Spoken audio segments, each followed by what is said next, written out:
ایک انجینئر صاحب نے ہم سے پوچھا کہ کیا دین اسلام مجھے ایز این انجینئر رہنمائی فراہم کرتا ہے؟ یعنی is there any concept of Muslim engineer? جس طرح سے ایک ڈاکٹر ہوتا ہے اور ایک مسلمان ڈاکٹر ہوتا ہے، کیا دونوں میں فرق ہے تو صحیح؟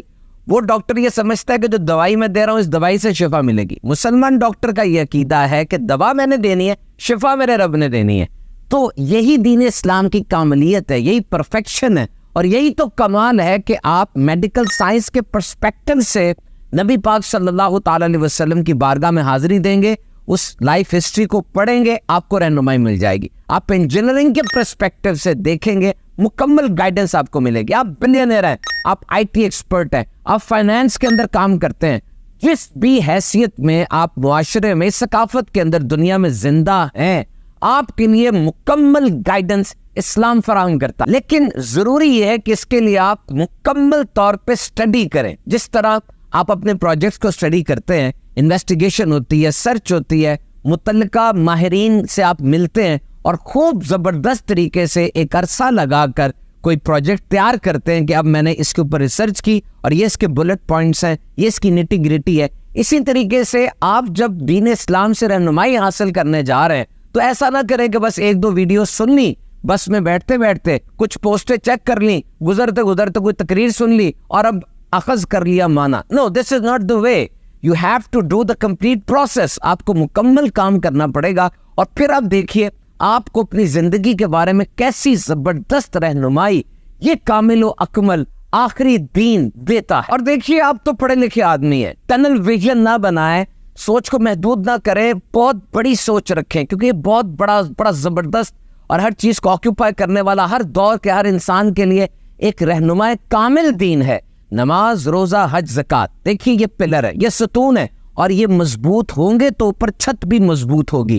اچھے طریقے سے ان کو سمجھنا ہے، سیکھنا ہے، اور پھر اس پر عمل کرنا ہے، کیونکہ جب ان چیزوں کو مضبوط کر لیں گے، اچھے طریقے سے سیکھ لیں گے، تو ان کا اثر پوری زندگی پر پڑتا ہے۔ اگر آپ صحیح طریقے سے نماز پڑھیں گے، نماز آپ کو صحیح کر دے گی، نماز کو ٹھیک کر لیں، نماز آپ کو ٹھیک کر دے گی۔ کیوں؟ اس لیے کہ نماز بے حیائی اور بری باتوں سے روکتی ہے۔ کہ ہمارا مسئلہ کیا ہے کہ جب ہم نماز پڑھنے جاتے ہیں تو ذرا ٹوپی پہن لی، شلوار قمیض اچھی پہن کے بچے کا ہاتھ پکڑ لیا اور تھوڑے اسلامی بن گئے، کیونکہ مسلمانوں والا کام ہے۔ اور جب آپ زکوٰۃ دیں گے، مائک پر سب کو اعلان ہونا چاہیے جناب، حج کریں گے، سیلفی کھینچ کے سب کو جائے گی، روزہ بھی رکھیں گے تو اب بھی چوکے کہ اسلامی کام ہے، تو ذرا اسلامی بن جائیں گے۔ لیکن سوال یہ ہے کہ ٹھیک ہے، نماز، روزہ، حج، زکوٰۃ یہ اسلامی کام ہے، اور یہ کرتے ہوئے آپ بھی اسلامی بن گئے، لیکن جب آپ مارکیٹ گئے اور آپ تاجر تھے، وہاں پر تجارت کرتے ہوئے آپ کا رویہ کیوں نہیں تبدیل ہوا؟ اپنی زوجہ سے معاملات کرتے ہوئے آپ نے اپنے ہمسائے سے جب بات کی، اس وقت جب آپ بیٹھے تھے اپنے آئی ٹی کے ٹیبل کے اوپر اور کسی کلائنٹ سے بات کر رہے تھے، جب آپ فائنانس کی کوئی چیز ڈیل کر رہے تھے، جب آپ انجینئرنگ کے پروجیکٹ پہ سائٹ پر موجود تھے، جب آپ پیشنٹ سے ڈیل کر رہے تھے اور ہاسپٹل میں تھے، تب آپ نے اس بات کو کیوں مد نظر نہیں رکھا کہ میں مسلمان ہوں اور میرا اسلام ان تمام چیزوں کے بارے میں مجھے 100% اور بیسٹ گائیڈنس فراہم کرتا ہے؟ اور یہی تو زبردست ایک اسوہ کامل ہے کہ نبی برحق صلی اللہ تعالی علیہ وسلم کی حیات طیبہ 63 سال ہے، اور دیکھا جائے تو یہ بہت بڑا سپین آف لائف نہیں ہوتا، لیکن اس 63 سال کے اندر ایسا کمال، ایسی پرفیکشن ہے کہ دنیا کے ہر انسان کے لیے، بلکہ ہر دور کے ہر انسان کے لیے مکمل رہنمائی موجود ہے۔ دیکھیے آپ پروفیشنل ہیں نا، آپ کی زندگی ہے، صبح آپ کا اٹھنا، صبح اٹھنے کے بعد دعا پڑھنا، اپنے بستر کو صاف کرنا، نماز کی ادائیگی، قرآن مجید پڑھنا، اس کی قرات کرنا، اور پھر تلاوت کے ساتھ کچھ تشریح تفسیر بھی پڑھ لینا، ماں کے چہرے کی زیارت کرنا، بیوی کو مسکرا کے دیکھنا، کھانا آپ نے کھانا ہے، اب کھاتے وقت آپ دیکھ رہے ہیں مٹن ہے، چکن ہے، کون سا گوشت ہے، فرائی ہے کہ روسٹ ہے، لیکن اس سے پہلے آپ دیکھیں گے حلال ہے کہ حرام ہے۔ دفتر آ رہے ہیں آپ، رستے میں پتھر پڑا، پتھر ہٹا دے، اس کا بھی ثواب ہے۔ اور جب دفتر میں آئے، سینئر جونیئر کے ساتھ مینرز کیسے رکھنے ہیں جناب،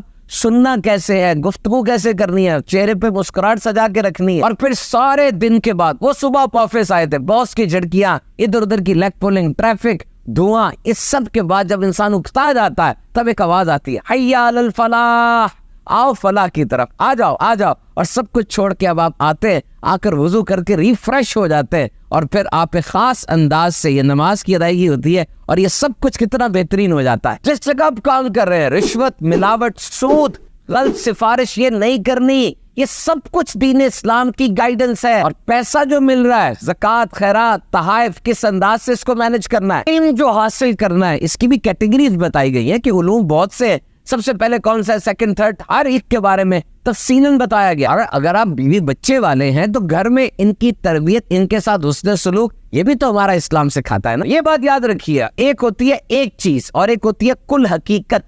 ایک چیز سے مراد یہ ہے کہ کوئی بندہ بہت بڑا سائنسدان ہے، اس کی ذات میں آپ کو سائنس تو بڑی نمایاں نظر آئے گی لیکن باقی پہلو زیرو. ایک بہت بڑا سیاستدان ہے، ایک ایکٹر ہے، کوئی سپورٹس مین ہے، وہ ایک خاص فن میں تو بڑے ماہر ہوں گے لیکن پوری زندگی کے ایک ڈپارٹمنٹ میں وہ کاملیت، وہ پرفیکشن نظر نہیں آئے گی. اور اگر آپ کو چاہیے پوری زندگی کے لیے ایک رول ماڈل، آئیے نبی پاک صلی اللہ علیہ وسلم کی بارگاہ میں حاضری دیجیے. آپ کو اندازہ ہوگا کہ واقعی ہر شعبے کے اندر اگر کوئی رہنما کامل ہے تو نبی پاک صلی اللہ علیہ وسلم کی ذات ہے. اگر کوئی لیڈر ہے تو دیکھیں ان عرب کے لوگوں کو جن کو کیمل ڈرائیورز اور آوارہ گردی کرتے ہوئے بدو کہا جاتا تھا، انہیں دنیا کی عظیم ترین قوم بنا دیا صرف 23 سال کے عرصے میں. اگر کوئی ملٹری سکل سیکھنا چاہتا ہے، فوجی صلاحیت، تو دیکھیے 313 کے ساتھ 1000 کے لشکر کو کیسے شکست دی. ہر غزوے کے بارے میں پورا پڑھیے، مینوورنگ کیسی زبردست جنگی حکمت عملی اختیار کی گئی. اگر کوئی پیرنٹ ہوڈ کے بارے میں، اچھا باپ اور اچھے ماں کیسے بن سکتے ہیں، اس کے اصول سیکھنا چاہتا ہے تو یاد رکھیے میرے آقا علیہ السلام کی شہزادی سیدہ کائنات فاطمۃ الزہرا رضی اللہ تعالیٰ عنہ ہے اور آپ کے نواسے حسن و حسین رضی اللہ تعالیٰ عنہ ہے. کیسی تربیت ہے. اگر آپ انسانیت کے اصول سیکھنا چاہتے ہیں، دیکھیے فتح مکہ کے بعد کیسے سب کو عام معافی دے دی گئی، جنگی قیدیوں کے ساتھ جو سلوک روا رکھا گیا، کیا شان ہے میرے آقا صلی اللہ علیہ وسلم کی. دنیا میں امن اور مساوات کی بات کرتے ہیں. دیکھیے جارج برنارڈ شاہ اوپر چڑھ رہا تھا، کسی نے پوچھا how we can bring back the long lasting peace and happiness in this world. دنیا کو اس کا کھویا ہوا امن اور سکون کیسے لوٹایا جا سکتا ہے. اس نے جملہ کہا تھا bring back the system of محمد صلی اللہ علیہ وسلم. جاؤ مسلمانوں کے نبی کا نظام لے آؤ، دنیا کو کھویا ہوا امن اور سکون واپس مل جائے گا. حقوق کی پاسداری کی بات کرتے ہیں تو دیکھیے غلام اور عورت کو دین اسلام نے کیسے حقوق دیے. گول سیٹنگ، مقصد کی مضبوطی اور ڈٹرمنیشن کی بات کرتے ہیں تو یاد کیجئے جب میرے آقا صلی اللہ علیہ وسلم نے اپنے چچا سے یوں ارشاد فرمایا تھا کہ میرے ایک ہاتھ پر سورج ایک پر چاند بھی رکھ دیں گے، میں اپنے مشن سے ایک قدم بھی پیچھے نہیں ہوں گا. اور اپنے نانا جان کے اس مشن کو آگے بڑھاتے ہوئے کربلا میں امام حسین رضی اللہ تعالیٰ عنہ، what an astounding example of goal setting and determination. تعلیم و تربیت کی بات کرتے ہیں تو معلم انسانیت کی شاہکار تربیت آپ نے ابوبکر صدیق، عمر فاروق اعظم، عثمان غنی، حضرت علی المرتضیٰ کرم اللہ تعالیٰ وجہ الکریم رضی اللہ تعالیٰ عنہما، ان سب کی تربیت کی. اور ایسا تربیت کا شاہکار 1,24,000 کبوبے صحابہ ہیں اور ارشاد فرمایا تم ان میں سے جس کی پیروی کر لو نجات پا جاؤ گے. تعلیمی ادارے کی بات کرتے ہیں، دیکھیں انجینئر یونیورسٹی میں صرف انجینئر بنتا ہے، میڈیکل کالج کے اندر میڈیسن کا ماہر ڈاکٹر بنتا ہے، فائنانس والے میں صرف سی اے بنتے ہیں. اور میرے آقا علیہ السلام کا بھی ایک تعلیمی ادارہ ہے، ریزیڈینشل یونیورسٹی تھی، نام ہے صفا انٹرنیشنل یونیورسٹی تھی یہ. اور یہاں سے پڑھنے والے دنیا پر جا کر حکومت کرتے ہیں. مینجمنٹ سکلز کی بات کرتے ہیں تو کیسے مدینے کی وہ حکومت بڑی اور پوری دنیا میں اسلام کا پیغام پھیلتا چلا گیا. تو آج کا پیغام آپ کو یہ ہے کہ آپ جو بھی ہیں اور جو کام بھی کرنے لگے ہیں، سب سے پہلے رہنمائی دین اسلام سے حاصل کرنی.